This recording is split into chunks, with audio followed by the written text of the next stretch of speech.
Hi అండి, కందిపప్పు టమాటా ఎప్పుడు చేసిన టేస్టీగా రావడం లేదా? అయితే ఒక్కసారి ఇలా ట్రై చేయండి, చాలా చాలా టేస్టీగా ఉంటుంది. ముందుగా కందిపప్పులోకి పసుపు, వెల్లుల్లి, జీలకర్ర వేసుకొని మెత్తగా ఉడకబెట్టుకొని పక్కన పెట్టుకోవాలి.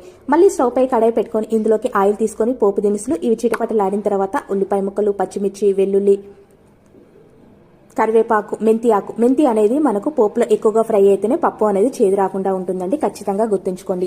ఇవి బ్రౌన్ కలర్ వచ్చిన తర్వాత ఇందులోకి పసుపు వేసుకొని మొత్తంగా కలుపుకొని టమాటా ముక్కలు అయితే వేసుకొని రుచికి సరిపడా సాల్ట్ అనేది ఇప్పుడే వేసుకోవాలండి. మనకు టమాటా అనేది మెత్తగా ఉడకాలి, ఆయిల్ అనేది సపరేట్ అయ్యేంత వరకు టమాటా అయితే మెత్తగా ఉడకపెట్టుకోవాలి.